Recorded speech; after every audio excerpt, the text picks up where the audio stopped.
You're listening to the Bearded Theologians podcast, hosted by Zach Bechtold and Matt Franks. If you'd like to learn more about the Bearded Theologians, you can go online at beardedtheologians.com, where we have past podcasts, blogs, and a couple items for sale.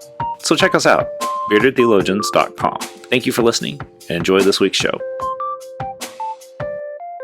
7 years, you're going to have to rehear some topics here. Well, Lent happens every year, whether we like it or not. With that in mind, you're listening to the Bearded Theologians podcast, hosted by Matt Franks and Zach Bechtold. And like I said before the introduction, Lent does happen every year. And Zach, I think it does. It happens every year. It's not the same time every year, but it happens every year. It's one of the moving target. Yeah, it's kind of like guessing when pitchers and catchers report in which teams are reporting and which teams are in full squad already. And you always know it's Lent on the podcast when we start talking about baseball. That's true too. So with that in mind, Zach, as you think about Lent, why do we practice it? That's a good question. That I don't know that I necessarily know the answer to historically, but I know why I practice it. So I'll answer it in that context. Not growing up in the church, like both Matt and I did. Lent was a new experience for me, really, when I became an adult. What I knew of Lent, it was a very Catholic tradition, and you didn't eat meat on Fridays and some things like that. Like that was my context of Lent growing up, until I became an adult and found the Methodist Church and found out we practice Lent also. And so, through the iterations over the years of giving up, Cokes and sugars and chocolates and things like that, to leaning into the idea of adding, things in like not being busy or giving up being busy and taking naps and finding ways to renew and refresh my soul. Lent has been a season for me to do that very thing, find ways to either give something up that's maybe a little less tangible, like busyness, and take on being present, finding ways that I can slow down during the season, because it's a crazy season for everyone. We add a bunch of extra stuff in, and so as pastors and people and parents and spouses, it's really nice to find those ways to slow down and reconnect with really everybody. Reconnect with God, reconnect with my family, reconnect with myself in ways that are helpful, that carry out through the rest of the year. And I was struck yesterday, a gentleman in my church, we were having a conversation over beers last night, and he said, "Hey, I have an idea for you for Lent." I said, "Oh, what do you got?" And he's like, "Well, I've known you for a few months now, and take it for what it's worth, but I would love to see you practice saying no during Lent." And I was like, dang it. You're probably right. But it was definitely, it came from a place of care for not burning out and not overdoing it, and finding a way just to be connected, to try to live into the practices of Lent that I've tried to the last few years. And so I'm super grateful for that suggestion and encouragement. And I've sat with it for a little bit now, and as much as I hate to admit, he's probably right. And so whatever it is, right, whatever you practice for Lent, whatever it is for you, just practice it, right? Practice makes perfect, unless you're Allen Iverson, and then what do you need practice for? I can't believe you went with that quote.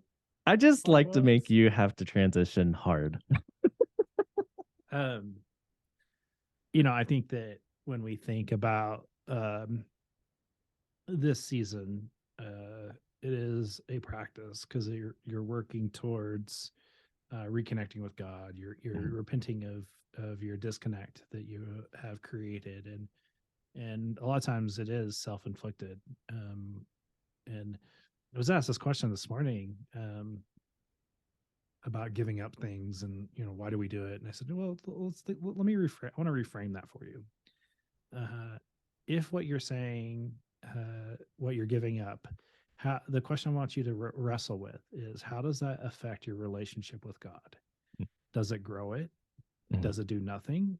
Or is that not something you thought and you were just buying into the idea of some parts of Lent of just giving up something? Because we can all do that, and that can happen at any time. I mean, I think that can happen anytime. Fasting can happen at any time. It doesn't have to be just during Lent.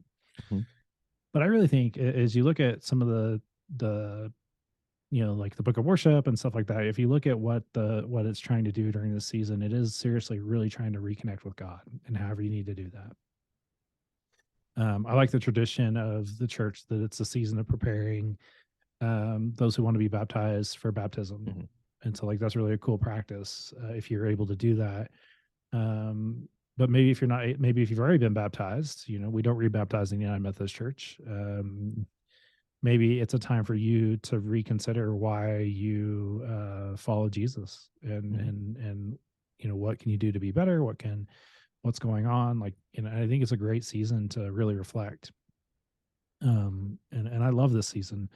The only thing I ever knew about it growing up was it's the time that on Fridays at school we got fish sticks, and it was like the best day ever. And because I didn't get fish sticks at home, I love fish sticks. Even still today, when Ashley makes me fish sticks, makes me happy.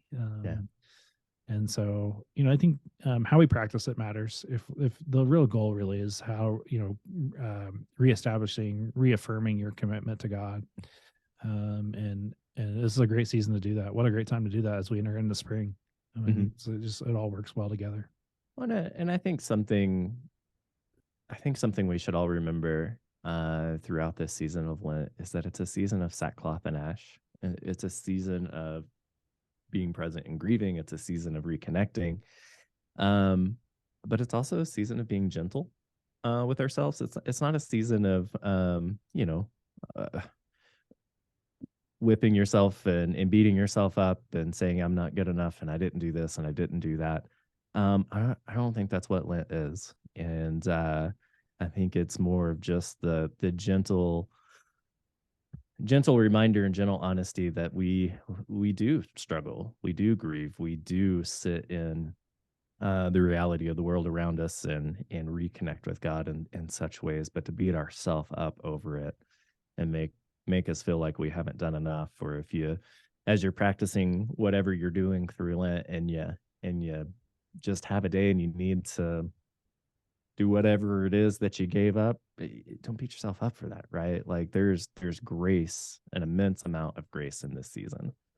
And I think remembering that in the midst of the sackcloth and ashes is important.